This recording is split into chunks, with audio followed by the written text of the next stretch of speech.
Good morning, everybody. It's really wonderful to see everybody here. This is Amatria's 7th birthday, believe it or not. It's also the 7th birthday for this glorious building, which we have the pleasure to work in every single day. And it's a beautiful day. Everything is flowering out there. There's hope, there's growth, there is a good spirit in this room and good energy, and we want to keep it this way. We are especially pleased today to have a number of really important people here. We have those which supported Amatria and the dream to have her hang here and be with us so that we learn how to live and learn and ultimately co-create with intelligences, many different types of intelligences, be it fabricated ones such as Amatria, be it microbiome ones, such as those which are inside of us, be it other creatures which we might implement with bioengineering here at IU or in other places. So I think it's very, very important for us all to understand that we want to co-create with these other alien intelligences, which some people call AI. So today we have a very special set of presentations here. Some of you might have seen this box, which has artwork from those which got inspired by nature to then create beadwork and clay work and 3D prints and animations online, which are inspired by nature. And so the artists are actually all here today. 2 of them are online, everybody else is here. And then also we have another very important piece, which is Ange and Amrut, which are done out of recycled materials. And David Ebbinghaus is here also with us. It's wonderful to see you here. All right, so let's go through the slides. I think there are quite a few. So brief introduction, so next slide. It's also interesting for some of you to learn that there will be a 3rd iteration of the Mapping Science exhibit, and that will be on envisioning intelligences. So using data visualization to help us understand what these intelligences can or cannot do. As part of this, we are looking at all kinds of intelligences. I don't know if you can see it from the back. You could come around. There are 4 chairs right here. If you're really interested in what's happening here, I highly recommend you take those chairs. It's also better for the photos that will be taken this way to see a full house, please do fill them. We want to look at linguistic, kinesthetic, communication, musical, emotional, and other intelligences in biological and technological life forms, with a focus on collaboration and coordination and some competition which is needed to get the best out of all of us, I think.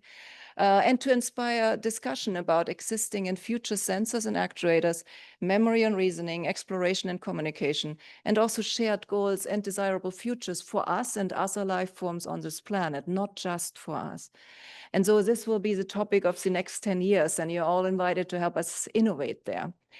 Next is Carrie Longley, and she's online. So Carrie, if you want to present your work, we are very glad that you could join us all. Thank you. Can everyone hear me? Yes, wonderfully. Good morning. I would like to thank Dr. Börner for including my work in the Inspired by Nature exhibition and the Amatria birthday celebration. Like Amatria, my work is heavily inspired by natural organisms. It concentrates on the sheer beauty of nature. However, I don't attempt to recreate a particular species or organism.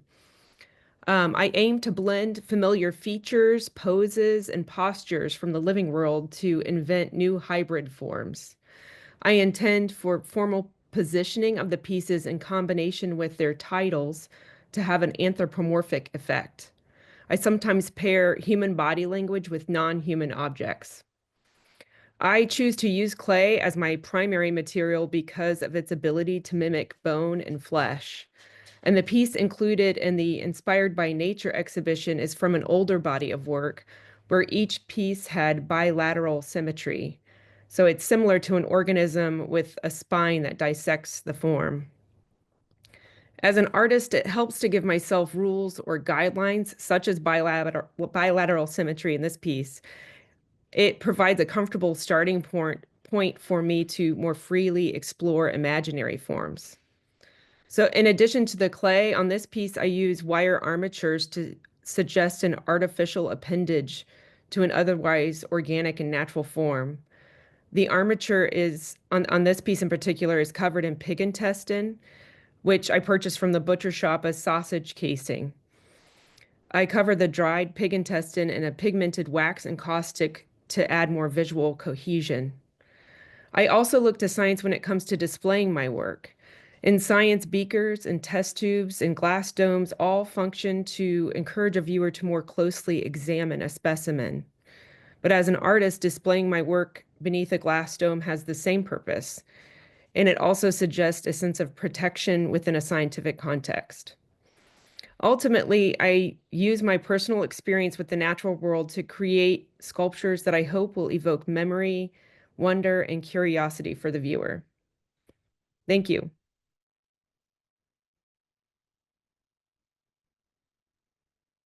Hello, can you hear me? Yeah, Luke, hello, hey. Next up we have Luke Nikolov. Luke is an assistant professor of biology here at IU. And Luke, thank you so much for coming in and joining us virtually. It's my great pleasure. Thank you very much for having me. I'm not an artist.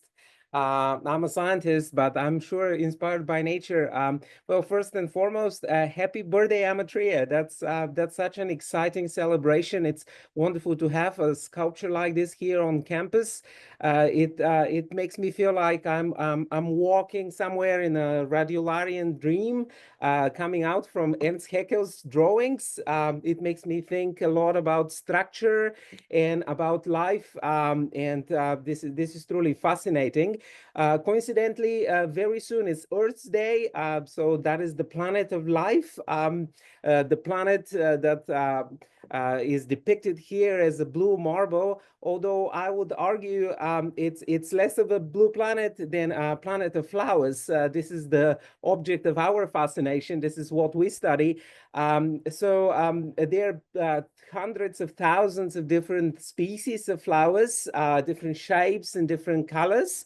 They are all genealogically related. So they all share a common ancestor, some ancestral flower that then over millions of years diversified and gave rise to all of this diversity that we see here. And this is what I'm truly fascinated by. So what are flowers actually? Believe it or not, flowers are branches. And if a living plant consists of part in the soil, the root, and the part outside of the soil, the shoot. You can imagine that this part is actually a fractal, something that's repetitive and consists of these repetitive units here, internodes and nodes and leaves. So what the flower is, it's this kind of branch that has been compacted into a much shorter structure with many compacted internodes, and then it's also a branch that has lost the ability to grow indeterminately. We've certainly learned quite a lot about this structure. The flower is not one organ. It consists of many different organs, each of them that has a different identity. And we have the sepals on the outside that protect the bud. We have the petals, which are the showy parts that would attract pollinators. This is what the flower is all about. It's an advertisement for the pollinators. I think in the living world, plants and flowers specifically are the ultimate manipulators because they're able to trick animals into carrying their gametes from one place to another, from one partner to the other. And this is a rather special kind of interaction that takes place. And that is part of the reason why we have this explosive diversification of flowers and their mutualists, their pollinators.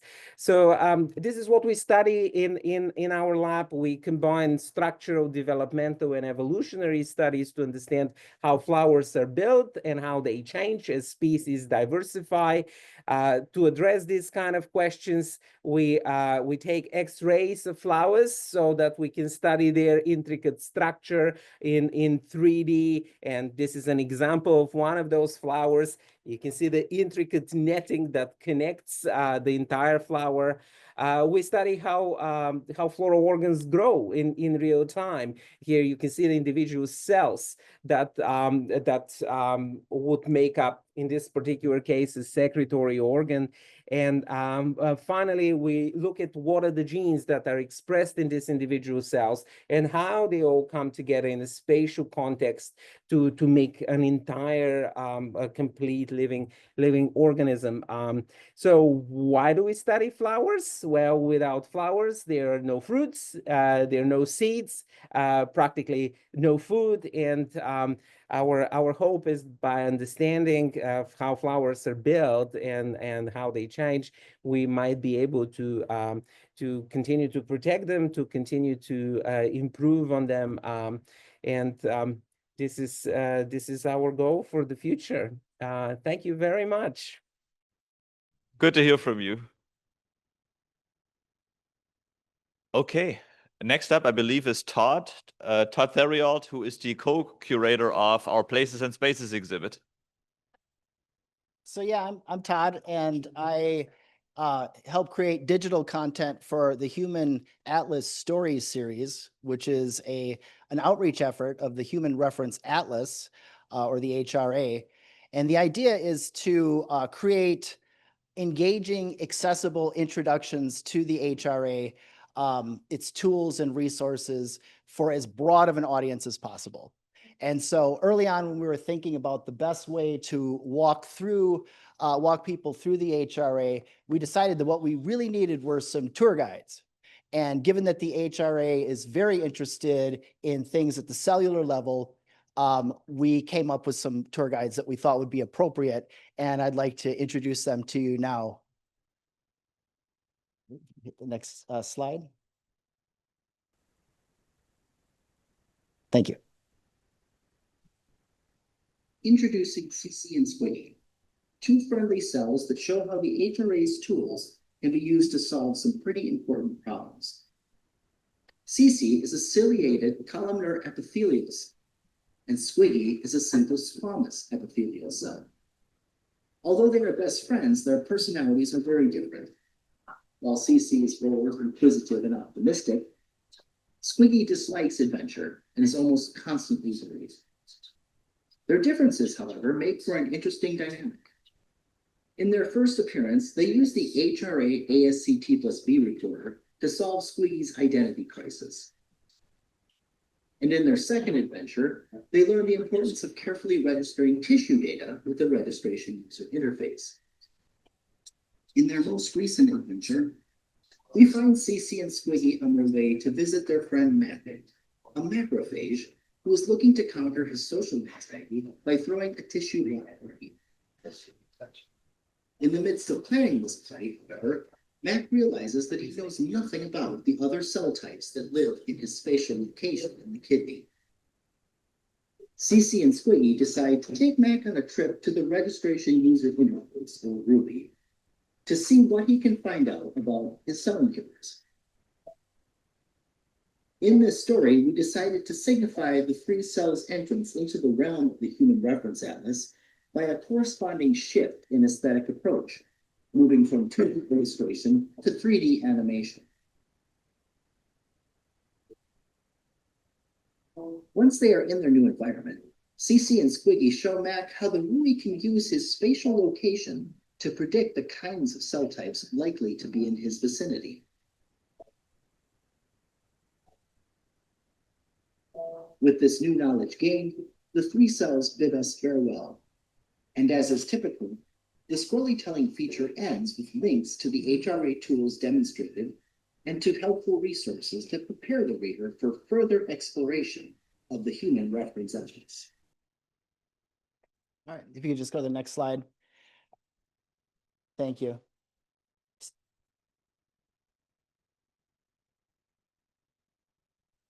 So this is one of my favorite images from the CC and Squiggy stories, because it captures a moment where Squiggy goes from thinking that the world is just way too complicated and intimidating for him to make any contribution to being able to do this. with a crucial assist from his friend. And he's so excited that he shouts out, "Look at us, Cece, we're registering tissue," right? And it reminded me, thinking about this project and thinking about the sculpture that we're here celebrating today, of a time back in 2018 when I saw these posts up asking for volunteers to come help put together this thing called Amatria. And they all kind of said something along the lines of no experience necessary, hands-on training when you get here, we'll get you what you need. And so my family and I went to this. And I was thinking like, a bunch of unvetted amateurs, there's no way we're going to be doing anything of significance with the, we'll just be throwing some glitter on at the end or whatever. We worked, man. We were there. We had pieces. We were putting together things, filling up. And Philip and his team were like this oasis of calm, like moving from station to station, showing a bunch of non-professionals how to put this complicated thing together. And it was really cool. And I think to this day, because of that brief moment of collaboration, right, Amatria resonates in a much more personal, in a much more meaningful way than it would have otherwise. So I want to thank Philip. I want to thank CNS for giving a bunch of us the opportunity to say, hey, look at us. We built a sculpture. Thank you.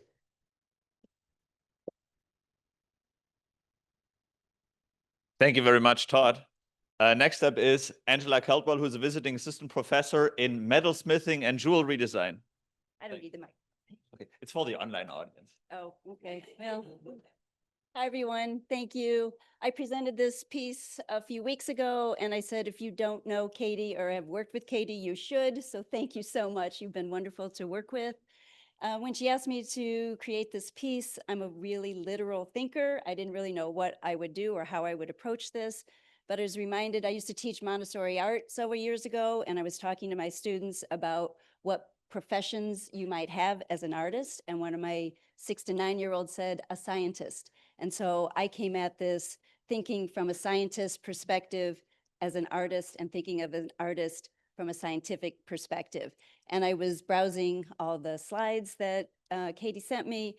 And my work deals with women and women's makers communities. And again, I was thinking, I'm not really sure how I can approach this, but I came across this beautiful slide and I looked at it, and it is a cell that sits between the ovaries and a fallopian tube. And I said, that's my entree. And I thought how beautiful it is. And then I thought it reminded me of traditional women's beadwork. And I thought, okay, I'm going to think about this from a scientific perspective in terms of the meticulous labor involved in looking at cells, isolating cells, looking at them under a microscope. And I thought about that each time I picked up one of these microscopic beads and built this, this replication of the cell. And then I thought, how do I make this look like something that it might be? And so I added the backdrop of where it actually sits, again, thinking about women's community, women's making, and that was the approach to the way I created this piece. So thank you very much. Thank you. All right, and next up is the man himself, Philip Beesley, the creator of Amatria. Philip, welcome, and thank you so much for joining us today. Andy, thank you so very much.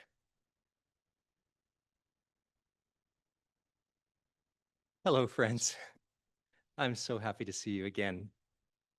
Let me first recognize 2 really beautiful friends that are here with us, Jane and Pat Martin.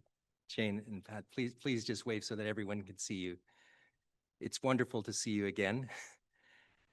And may I say personally just how much I love you, and what you have made possible for our community is something that can't really be put into words. I feel completely grateful for you and for your friendship. Colleagues, I'm going to say something rather serious and try to talk about what I've been told to do and try to speak about what I think we can do. And then I'll finish with a bit of a meditation on Amatria's name. I hope this will be a contribution. Because the slides have gone through some interesting translation from Canada to Bloomington, I'll work with this. Can you see it? This one. No, it's not coming up at all. Doesn't matter. Who am I? Who are we? Who are you? When I try to express this honestly, the idea that I am one, that I am clear, that I am responsible, that I can take responsibility and be relied on,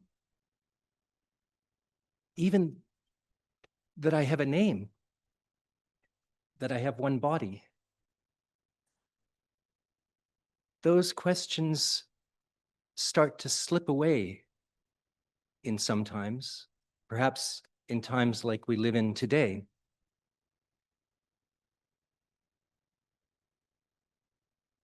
The ground itself seems hollow, fragile,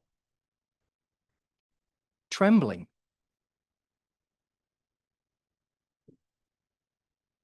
Not every bit of that sensation and these thoughts are fearful or unhappy or insecure or ashamed, although there are all of those sensations and those feelings and those admissions clear and cutting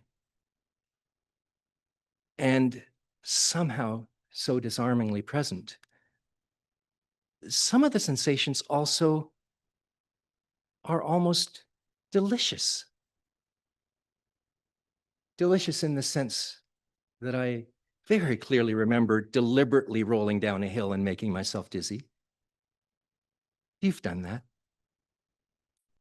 You know what it's like to spin and to turn.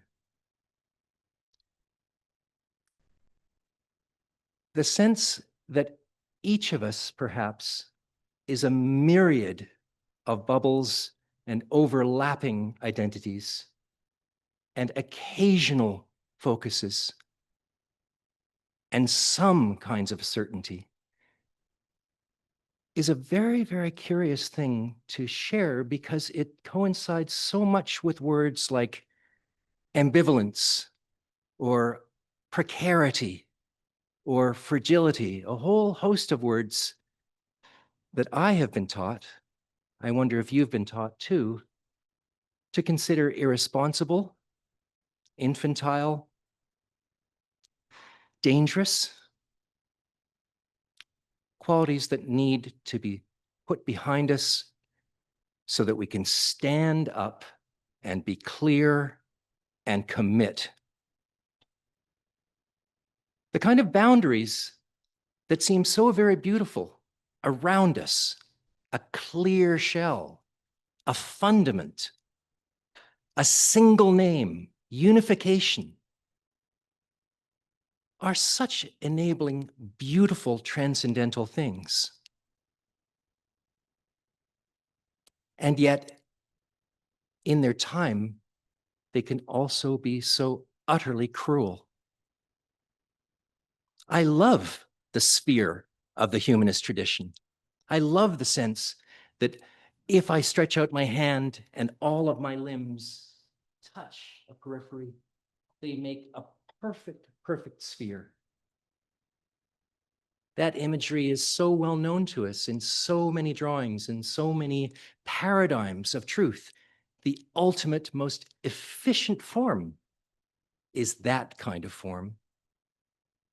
And yet, at the same time, we know that that kind of form is the minimum possible surface compared to the maximum possible territory inside, the most efficient form of all, certainly. And yet it works for those who are inside that sphere. It excludes those who are outside. It's a form which is excellent when you want to retain heat, when you're cold, when you want to limit interaction with the outside. It's an excellent instrument for clarity and for power. And yet, if we want to cool down, if we want to release, if we seek exchange, no matter whether that's a transaction like trading or a fertilization or a revelation, a shell and a crust and a sphere are quite literally the worst possible form we can give ourselves, because they are the optimally least kind of interaction. They're the most insular.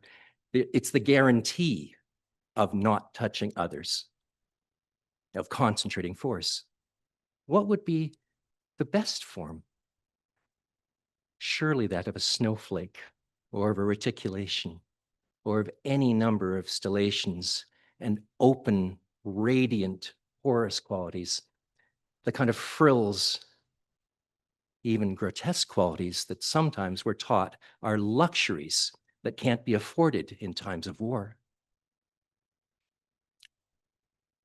This sense that we can alternate between these states of unapologetically taking on the nest and the sanctuary and the stasis of a shell, not apologizing for taking heart and making a home and stabilizing ourselves sometimes, but not mistaking that for the sharing and the interchange of outward reaching, deliberately precarious, deliberately dizzy, deliberately vertiginous disorientations is something that I think requires and asks of us the development of fundamentally new language and alternatives to the assumption that the clear and the strong and the unified is the only ultimate way.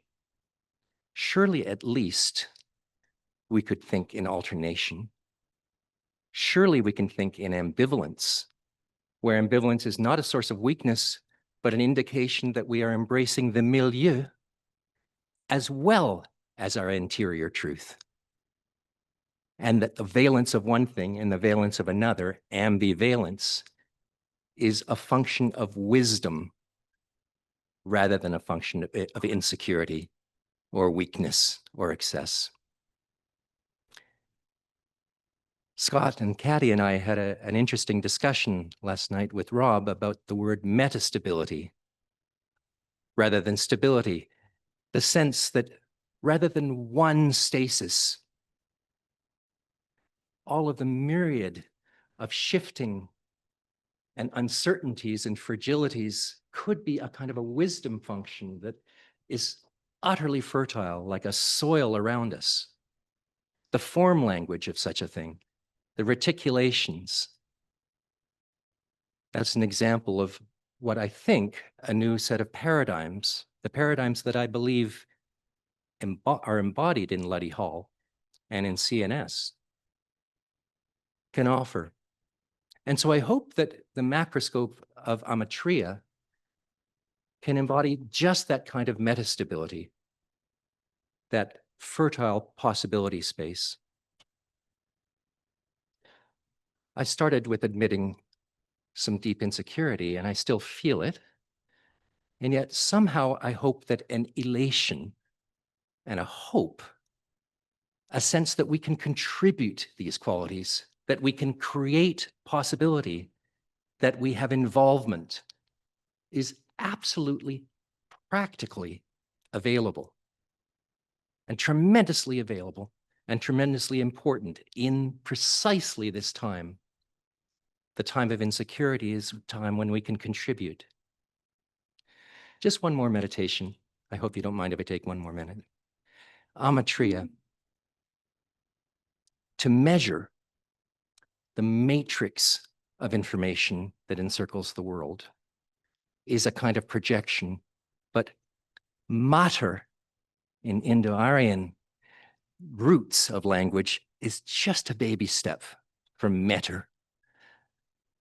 And matria is just that kind of quality of embeddedness in embodiment and material and the deeply, deeply sensual world of experience, which is just that kind of ambivalence.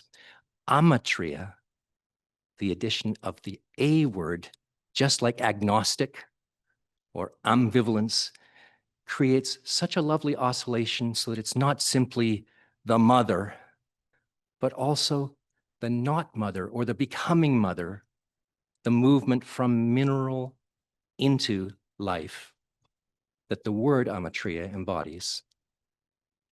And I hope that meditation and the renewal of that language through very, very deliberate and unapologetic, wise ambivalence might be a contribution. Thank you.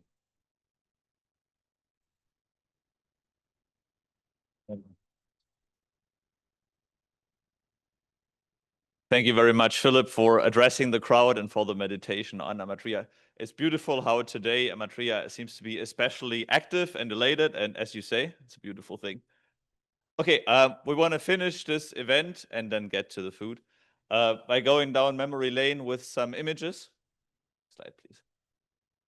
So this is opening night. This is one of my favorite Amatria pictures, taken by Ann Schertz, who's a local photographer, taken from right down there on these steps. If you look at Amatria from the right angle, it looks like she's smiling at you. Like every morning when I walk up the stairs here, it feels like she's smiling down. Next slide, please. This was the first birthday way back in 2019. You can see back then already we had the delicious cake. We have some more cake today as well. And we already had this nice setup going. This was a visit by the former First Lady of IU, Laurie Burns McRobbie, plus other dignitaries and deans from other schools. It's always a good reason to invite people to come here to show them Amatria. This was a tour that we gave to the former governor of Indiana, Eric Holcomb, also back in 2019, as well as the former IU president, McRobbie. Next slide, please. In 2019, Philip sent a crew down here for an Amatria glow-up, update of some of the hardware plus some of the software. As you can see, some heavy machinery. Next up, please. This was a tour for the Women's Colloquium of IU back in 2019 that our former colleague Medina gave. Next slide. The second birthday celebration, of course, was in the midst of COVID, so everything had to be moved to online, as you can see here. But, you know, there's quite a few faces here that are also here present in the crowd today. Next slide, please. This was a couple of weeks before the COVID pandemic hit. This was a tour for the data science online students. These are students that typically are online, but you know, for like one weekend out of their program, they get to be here and meet everybody in person. And so that's exactly what they did. And of course, we had to show them Amatria. Here we had some visitors from the Eskenazi Museum of Art, some folks that work over there, just a short walk away. And these are just various other tours that we have given over the years. My favorite ones are always when schools are coming in, especially this middle school. I believe this was for Harmony or the project school. Just mesmerized, and they had the best questions. You know, sometimes you give a tour and people are just taken away by it. They don't ask any questions, but kids, they will always ask questions, and that was a pretty excellent experience. For the third birthday celebration, was still online.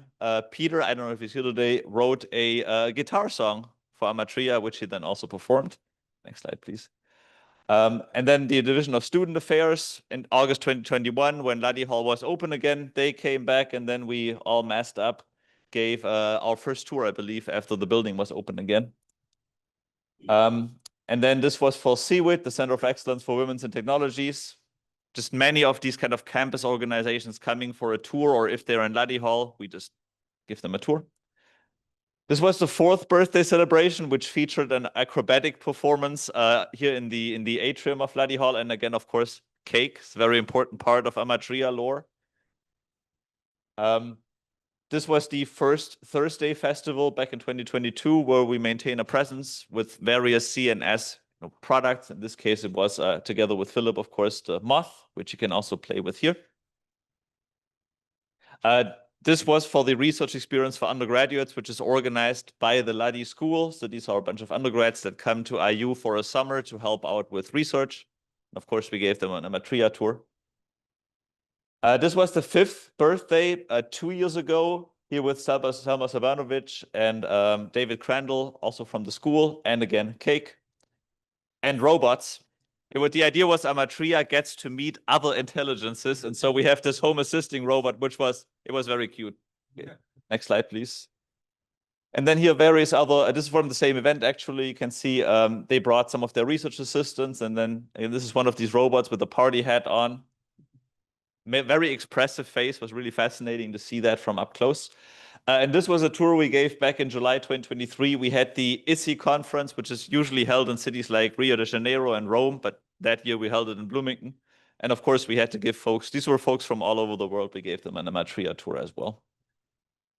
This was the 6th birthday celebration last year, which featured a dance performance right up here as well. And then this is a tour that I gave last July. Somebody was knocking on my door and was like, hey, I'm organizing an alumni get-together from the Moral School of Law. What's that thing that's hanging in the atrium? It's beautiful. And so I offered, hey, I can just give you a tour if you tell me when you're going to be here. And that's what we did. All right. And then this was just a few weeks ago. They were shooting a thing here for Indiana University called Impact on the Future. And of course, you know, with this being the sculpture that it is, they filmed it right up here. There was some really heavy video equipment up here. Okay. And then finally, maybe David, can I ask you to come up here and say a few words about Amrut and Ansh? So I'm a local artist who's kind of like a research scientist. I'm more interested in discovery than in application. So I'm open to any kind of thing. So this really inspired me in a lot of different ways. And this is kind of the result of what happened when I got extra pieces that were left over from this and broken. This form was really amazing and super inspiring to me. So I incorporated that into this, and also inspired by nature. This is kind of like a rotularian or some sort of, you know, very small organism. But I often use despised spaces or materials or overlooked. So I'm very much using recycled materials rather than going to the art store. I go to the dumpsters. And since I had a lot of these 2-liter bottle things, and I felt very bad about what's going to happen to them. So I thought because I have the white Mylar, you know, it's obvious what my inspiration was in terms of the color palette. So also it's inspired by nature, but it's also suggesting that if you follow a kind of internal logic, then we get an idea of what to do with this problem of, you know, waste materials and, you know, that we pay so much money and invest in this, which then we throw away. So one example of how that line of reasoning goes, these bottles have 5 lobes, you know, a 2-liter soda water bottle has 5 lobes on the bottom. So if you take the 5-sided figure and multiply it 12 times, it's a dodecahedron. So now we're back to this perfect form again, the circle. And so then it also has at the interstices openings. So I used the cores from grocery store receipts, the plastic tubing to insert in the interstices. And so then these become metaphoric for filaments of sensing filaments. But then also embedded in this, there are 3 of these cone things, and then there's LEDs. And when it's powered up, and especially in the dark, those go sequentially from the orifice towards the center. So that's metaphoric of like a feeder filter feeding ocean organism, something like that. So these forms and pathways of energies have been worked out by nature over 1 million years, millions of years. So it's easy if we just are observant and use those as a matrix for the energy that we want to use, then, you know, it's available in nature. And all we have to do is just be open to it and discover it. So I think it's a beautiful form and a beautiful sculpture, but for me, it's the metaphors that are embedded in it are what's important about it. And if the only thing you get from it is that, oh, that's a cool thing to do with trash, then that's a good message also. And you might wonder what this small budding is here. It's actually spun off the larger sculpture. And so it fits in here. I'm not going to try it, but there's a hole where this one fits right in it. And I think spring is all about new beginnings, growth, coming together to celebrate. And I'm so glad that you all are here today. So thank you for coming. There is cake. There are photo opportunities if you want to be photographed with Philip and Amatria. Very rare opportunity. We have amazing photographers here, right here. All right. Thank you all for coming, and thank you for coming and presenting.